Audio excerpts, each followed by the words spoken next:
You can go ahead and introduce yourself. Okay.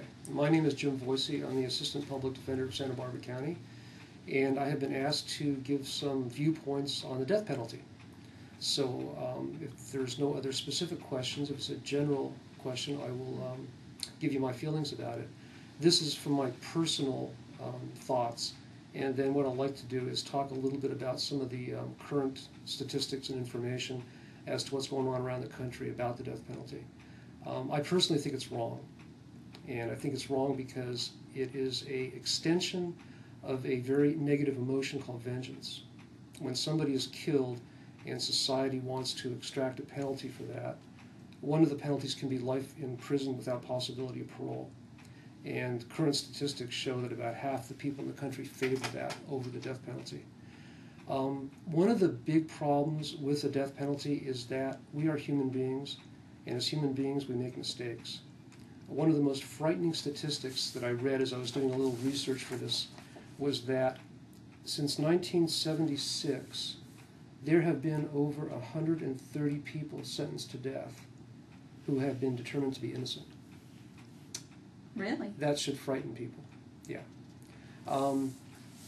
Because of DNA, because of better forensic science, they have been able to do a lot better investigation protocols, and that has resulted in people being completely exonerated from sentences that if the sentence had been carried out, we couldn't go back and do a retake, because that person would be dead. And that's just recently, though? From 1976 until now. I forget what year it was, but in the early 70s, the Supreme Court declared the death penalty unconstitutional, and so it was off the books. In 1976, it got reinstated in California. So the statistics that they keep now start from 1976 and go to the current. So one of the most frightening things about the death penalty is we're human beings, we could get it wrong. And if we're wrong and we kill somebody, what have we done? It's not a good situation. But what if it's right?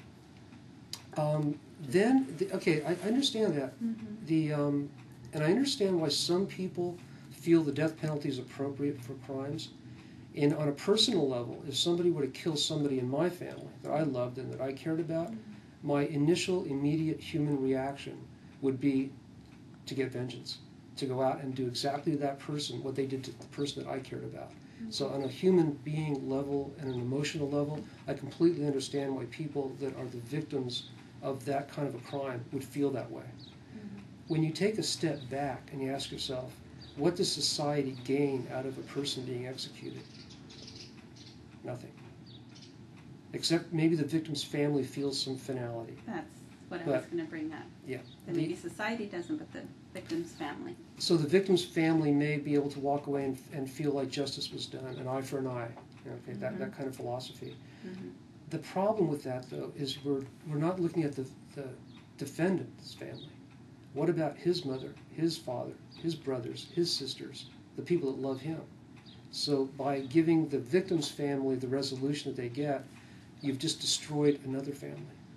And they've had to sit there for years as the appellate process goes on and wait until the ultimate day comes when their loved one is killed.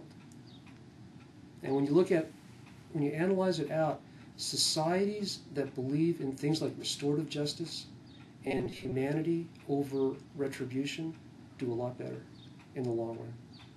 There's also a fiscal responsibility.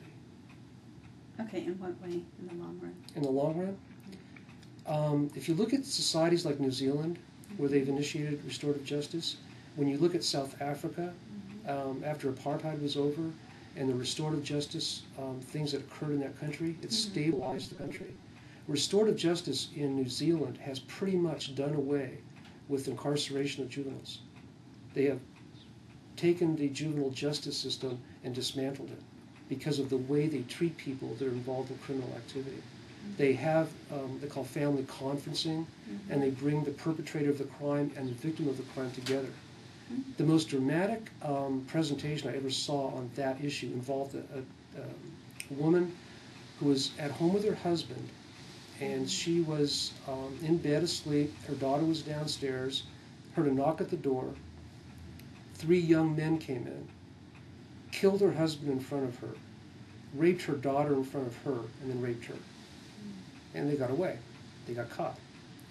When the district attorney's office charged them with special circumstance death penalty charges, the mother, the woman who had been violated and had seen her family wiped out, didn't want to see those kids put to death. They were young men.